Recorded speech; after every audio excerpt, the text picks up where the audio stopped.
यानंतर एक special report पाहूयात। पंढरपूरकडे निघालेल्या वारकऱ्यांचा आज जेजुरीजवळ अपघात झाला।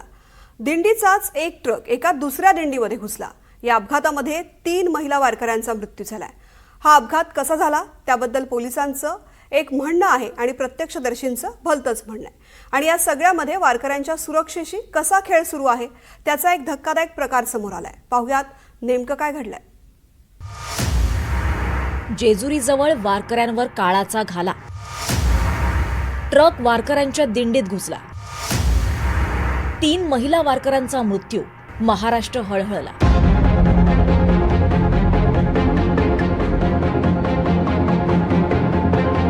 सोमवारी पहाटेच्या सुमाराला वारकरी सासवडहून जेजुरी गाठत होते आणि त्याचवेळी हाच ट्रक वारकऱ्यांच्या एका दिंडीत घुसला। ही धडक एवढी जोरदार होती की 3 महिला वारकऱ्यांचा जागीच मृत्यू झाला। सासवड जेजुरी मार्गावर बेलसर फाट्याजवळ हा अपघात झालाय। नांदेड जिल्ह्यातला एका दिंडीचा ट्रक पायी चालणाऱ्या वारकऱ्यांच्या दिंडीत घुसला। सांगलीतल्या कासबेडिग्राज दिंडीतल्या वारकऱ्यांना या ट्रकची धडक बसली। सांगली मिरजमधल्या आष्टा गावातली ही 13 नंबरची दिंडी होती। या अपघातात वारकरी राजश्री भोसले, माधवी सरवडे, नंदा पवार यांचा मृत्यू झालाय। अपघात झालेला ट्रक वारीसाठी शिधा घेऊन जात होता। या ट्रकचा चालक 70 वर्षांचा आहे आणि त्याची तब्येत गेले 2-3 दिवस बिघडलेली होती। त्याला सर्दी, खोकला आणि ताप असल्यानं काही गोळ्या घेतल्या होत्या। त्या गोळ्यांमुळे त्याला ग्लानी आली। त्यानंतर ड्रायव्हरचा ट्रकवरचा ताबा तुटला आणि वारकऱ्यांना धडक बसली। आणि त्याचा जे ड्रायव्हर आहे तो साधारण 65-70 वर्षाचा आहे। त्याचं नाव बालाजी एकनाथ ढग म्हणून आहे। हा वयस्कर आहे। ते काल रात्री त्याला ताप वगैरे आला होता। मग त्यांनी काहीतरी दवा घेतली होती, गोळ्या वगैरे घेतल्या होत्या। मग त्याला आता आम्ही ज्यावेळी इंट्रोगेट केलेला आहे ताब्यात घेतल्यानंतर, तर त्याला अचानक झोप लागली। झोप लागल्याने तो गाडी ओव्हरटेक करत असताना ते सरळ न जाता त्यांनी एकदम डायगनल दिशेने म्हणजे डिवायडरच्या कड्याकडे गाडी वळवली आणि त्यामुळे त्याचा कंट्रोल सुटला।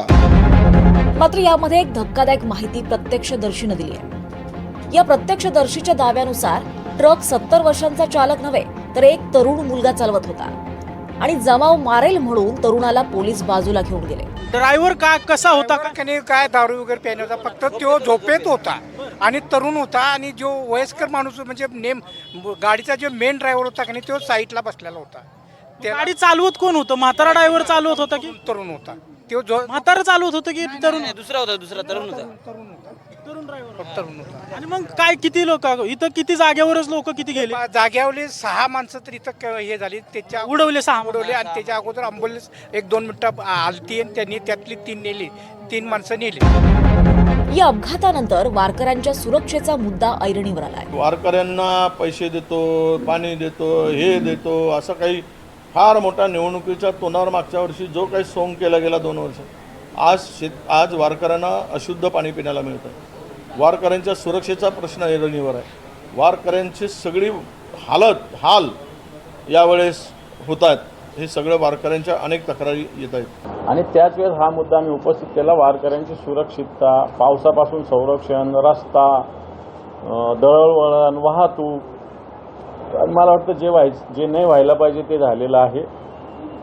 3 वारकऱ्यांचा मृत्यू हा दुर्दैवी आहे आणि याला हे आता कारण ही काही वारी काही अचानक असते का? तर वारी वर्षानुवर्षे आपली परंपरा आहे। पैसे दिल्याने काम होईल का?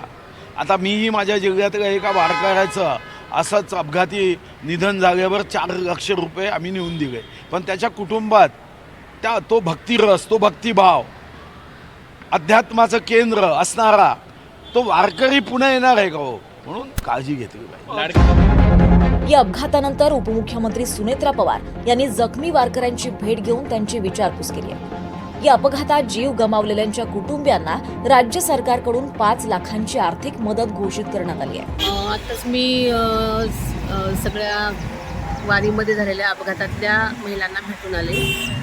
खरं तर ही अत्यंत वेदनादायी आणि दुःखद घटना आहे। एक ट्रक वारीमध्ये घुसला आणि त्याच्यामध्ये जवळजवळ 9 महिला जखमी आणि त्यातल्या 3 महिला मृत्यू पावलेल्या आहेत। त्यांना मी भावपूर्ण श्रद्धांजली वाहते। आणि आत्ताच मी जखमींना पण भेटून आलेलं आहे. काहींचं थोडंसं फ्रॅक्चर झालेलं आहे आणि काही मुकामार लागलेला आहे. त्यामुळे काही चांगल्या आहेत बाकीच्या सगळ्या स्त्रिया. वारीमध्ये झालेल्या या अपघातामुळे एक धक्कादायक प्रश्न समोर आलाय. तो म्हणजे वारीमध्ये वारकऱ्यांची सुरक्षा खरंच घेतली जाते का? कारण वारीच्या सोहळ्यात अनेक अल्पवयीन चालक असल्याची माहिती मिळते. भैया कुठनं आलाय रे? कुठनं आलाय? पंढरपूर. कितवीत आहे? आणि शाळा बुडवून आलायस काय? शाळा सोडून दिली 10वीतनं? आत्ता 10वीत होता का या वर्षी? डायरेक्ट शाळा सोडून इकडे आला. ट्रॅक्टर तुझाच आहे का? ट्रॅक्टर तुझाच आहे? वय किती आहे?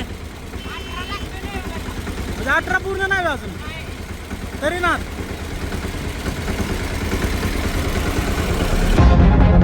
जर खरोखरच असे अल्पवयीन चालक वारीमध्ये गाडी चालवत असतील तर हा वारकऱ्यांच्या जीवाशी अक्षरशः खेळ सुरू आहे.